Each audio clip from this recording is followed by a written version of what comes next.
Okay. Hey everyone. I got a while to do this one. So I was originally going to go to my friend's house after seeing Final Destination Bloodlines, which I've been looking forward to quite heavily. I was looking forward to it kind of early in the year, and then the first trailers came out, and I was like, the first trailer's great. That little teaser's all you really need of the guy at the tattoo parlor.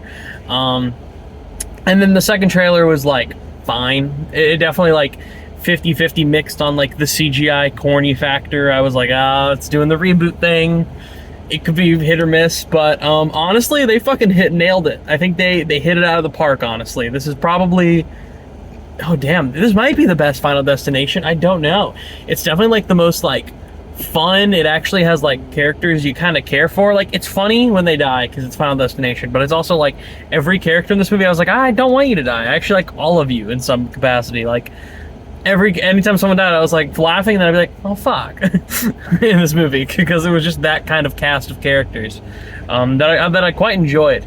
But the reason I'll have time to talk about this right now is because I'm heading to go to Dallas right now, because last minute my friend messaged me, hey, we can make it out to go see Friendship, and they're playing Friendship at this theater in Dallas, the Alamo Drafthouse in Richardson. They're playing it a week early, so I don't have to wait till next week to see it. I can just go fucking watch that shit now, which is awesome. So yeah, that's where I'm currently heading to, and hopefully it's as good as I'm hearing people say it is. I'm hearing a lot of people say Friendship is good, but anyways, I heard a lot of great things about Final Destination before going in, and I would say those great things did not disappoint. All the things I had been hearing about: a great send-off for Tony Todd, a fun cast of characters, really good kills, an awesome opening scene. It understands the premise of the franchise, and it fucking rolls with it. And all those things are true. If you've been remotely worried about this movie, or it didn't look like, I don't know, a good Final Destination film, at minimum, I'm gonna say this will be a good Final Destination film. I think, like, everyone who sees this will definitely won't be their bottom, and I don't think it'll be their second from their bottom either. At minimum, I think everyone's gonna go, that was good. That was a good Final Destination film.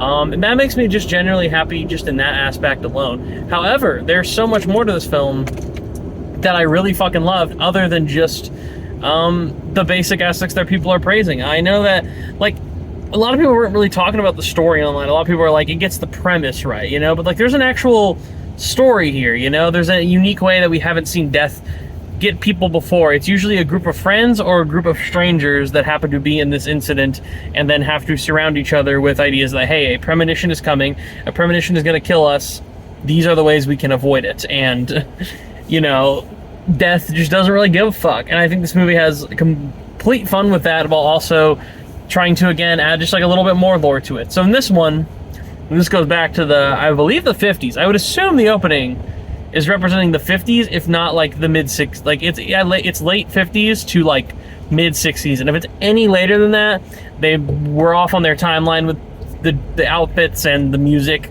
just a little bit. But hey, everyone makes little mistakes in films, I guess. You just kind of have to accept it for the time being. But the opening sequence is a very good opening sequence, I can't lie. Because it goes all the way back to the 50s, and it's at this giant restaurant that's sky high. It's kind of like the restaurant you've seen recently in the movie Drop. If you saw that movie, kind of like that, but way less OSHA certified. Before OSHA was even a thing, I doubt, at this time. Just fucking glass that can easily shatter beneath you, like horribly placed chefs right in the middle having fire right in front of your fucking face. A place where in any corner you go in this place, an accident is likely to happen anyways. Not even from the fact that death is intending to get you guys killed there. Death the entity, not the logical seeping thought of death that warps through your mind that you're probably going to die one day, because everyone's going to die one day. But just death of the entity, the one who's like, nah, bitch, you evaded me just a little too long. You're gonna get crushed by a grand piano. Sorry, it's just, that has to happen. You fucked up. You fucked up, and this is the course it's gonna take. Yeah, I don't know. I just had so much fun with this movie. I thought it was delightful. Calling a Final Destination movie delightful might sound fucked up, but like, when you really just like it has a lot of heart. It's really funny. It's kind of like a cute Final Destination movie. It definitely feels the most modern, and that in some parts will make it feel like one of those Scream type reboots where, you know, people won't really always fuck with it on every single level. But then there's a lot of moments where I'm like, no, this feels like very like grounded. It feels, you know, It feels like more like people actually care about each other. You go back and watch those old ones, and it's so 90s where all the characters like, man, fuck you, dude. Man, fuck you, bro. And then someone gets their like fucking head cut off and shit. It's like the characters aren't really friends throughout a lot of those. The closest I can think to being friends are like a few of the characters in 3, and even then they're all disrespectful to each other. In 5, they're just workmates who also don't really fuck with each other. In 4, they're all just dickheads who don't really fuck with each other. So that trope has kept up, but this is a family, you know? We're following an actual family, the two sides of the coin, one related directly to Iris and the others who, because there's basically what happens is Iris, who's the opening premonition girl, the girl in the opening all the way back in like 50s, 60s era, she essentially saved everyone from dying there, and because of that, no one died that night. Not a single person died that night when there was like hundreds up there. So everyone in that family went on to have families, and and then as they had their families, all the people started to die in order of like where the family tree starts as it spreads out and gets down to the youngest people. So, you know, our main character, Stephanie, is having these visions of her grandma's vision. She's like seeing her premonition from the future, and she's realizing, oh shit, like Iris is alive, my grandma, and if she dies, she starts to figure out, hey, it's gonna go down the bloodline. So it's like killing oldest to youngest on both sides of this family. And it's such a fun way to just fuck around with this premise, but also attach these characters, because this is a family that cares for each other. They have their differences, they argue a bit, they bicker, but they're an actual like family. So, you know, like, the arguments feel more realistic. It's not like douchey out of place where it feels like everyone's gonna get killed because of what's going on in the movie. It feels like genuine. Like the entire time of this movie, it feels genuinely like they know what they're doing with the characters and know how to follow through with them. And I very much enjoyed that. I think that also adds to the comedic level too, because this family, when it starts out, is like, yeah, they're not expecting to die at all. They think this all sounds fucking crazy. So the interactions are a lot funnier than when it's just the friends who discover death, get shocked, and then they cut away from the scene to the next moment, and then they're just like, all right, so what do we do about this? Like, they don't really have any attention for each other, you know? They don't really have that giant sense of, like, fear or mistrust. And that, I think, is the best, like, entire set-off of the film. It definitely makes the interactions between the characters more emotional and more comedic. It's a good balance of both that I think when people see the movie are going to really enjoy. And I mean, my theater, I can tell you, was laughing quite a bit. I was definitely probably the one in the theater laughing the loudest, but man, there's some goofy ass shit and some really good ass kills, man. Like, I do think that if there's like a complaint I have, it has one of those third act finales where it's like, oh, it feels like the first one's third act finale, but like rushed a bit quicker, and then the very, very ending is like, it's a little corny. It got a chuckle out of me, but it was like not the best, you know? But the kills building up to that, other than the fact that they're all CGI kills, the CGI is pretty good though. It's not like awful CGI. It doesn't look like Part 4, where every time you see a kill, you're just like, dude, fucking stop. It's so like poorly done. The CG generation 3D pop out shit, it just does not work. It works a bit better in 5, and it works quite a lot better in this one. Like, they've definitely improved since they went the CGI route with the kills, which I quite enjoy in that notation. I think it makes it definitely an improvement in some capacity. I also do believe, though, that this is probably, yeah, it's the funniest one.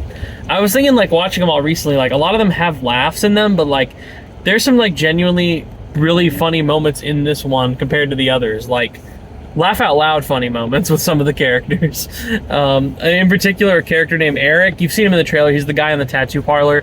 I don't know the actor's name, but that guy's, like, the standout, probably. He got the most laughs from the audience, even when it wasn't, like, you know, on the kills. Other than the kills getting laughs, he was definitely just a character that was naturally funny. And he would come off normally as like that douchey archetype type character where you're like, yeah, you kind of want to see this guy die, but he's like not like that. He manages to find it charming, and he is like being logical, but he's also just like very millennial, not giving a fuck like most of the movie. Like, he really just doesn't give a shit, and that's causing like everything around him to go wrong. But he's not a bad character. He is logically thinking most of the time. But our character, I believe the lead character's name is Stephanie. Is that what they kept saying? Steph?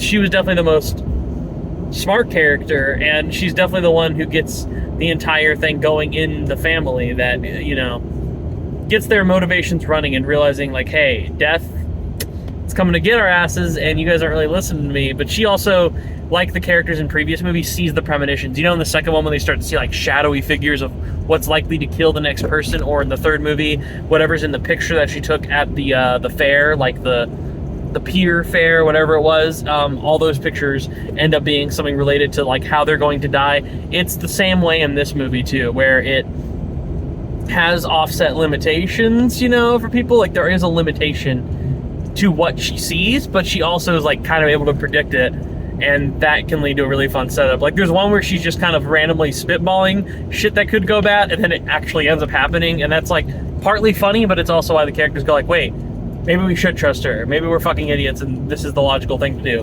And yeah, I thought that was like a lot of fun, and it just makes the movie flow very well. It makes the characters flow very well. You know, it makes the interactions go like, all right, it's campy and funny, but we also find them believable too. Like they're in this scenario, it doesn't feel like they're not emotional. Like when a character dies, they're not just like, fuck it, like all the other ones. This is the first time where I'm like, yeah, it's funny because the kills are so crazy and like, what the fuck?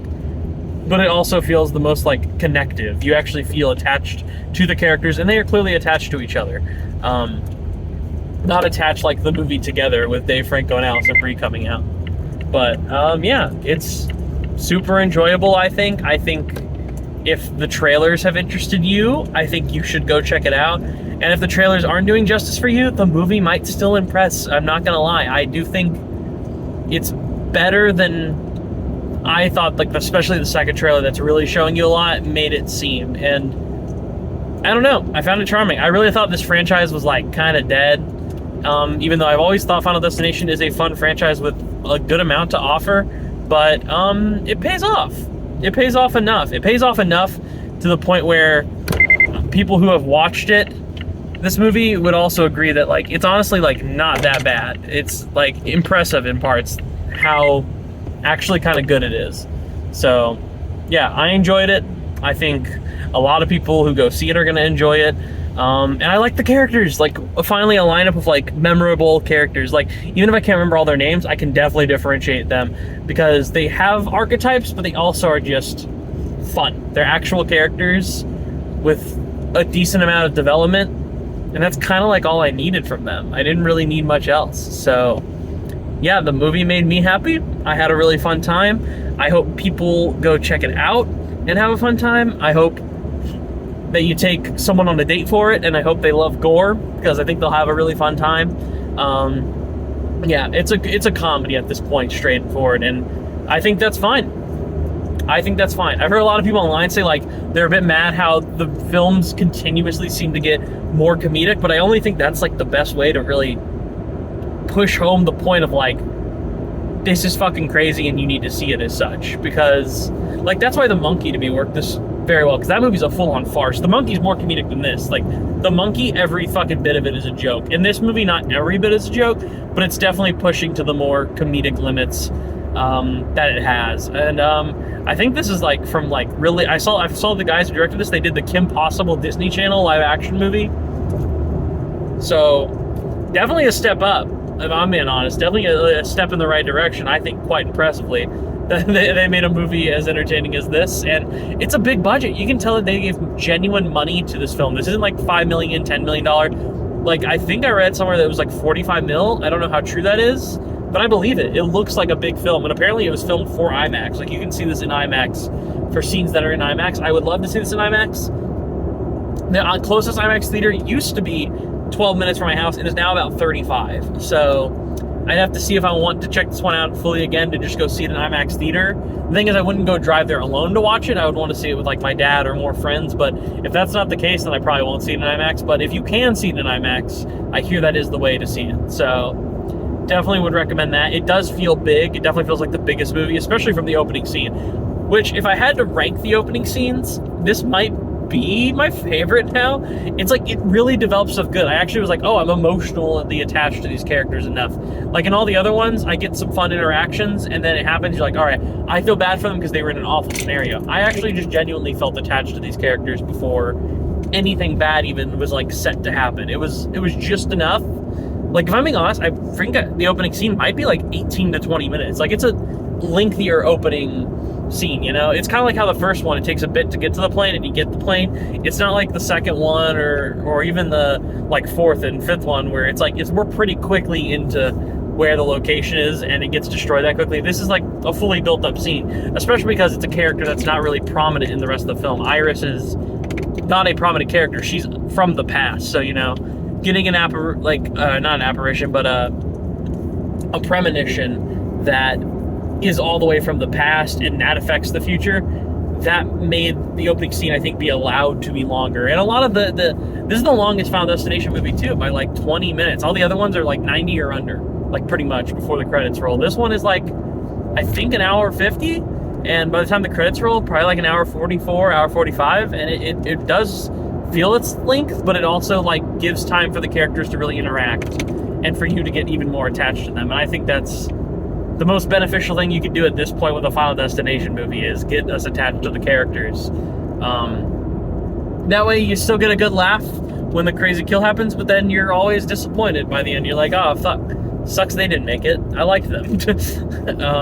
But yeah, that's about all I have to say about Final Destination. If I wanted to get into spoilers, I would have more to say. I would like to talk about the kills, because there's some memorable ones, but don't really think I'm able to do that. So I'm pretty much going to stick with, yeah, I think that's it. I would probably give it like an 8 out of 10. I thought this was great for the kind of movie it was. It's definitely an 8 on the Final Destination scale. And I think that's a good rating for Final Destination.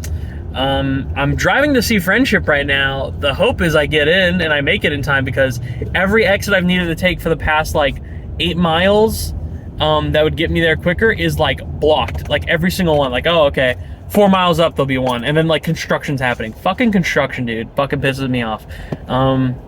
Yeah, whatever. I'll see if I make it to Friendship. Might be late, but I think I'll make it. All right, see y'all. Bye.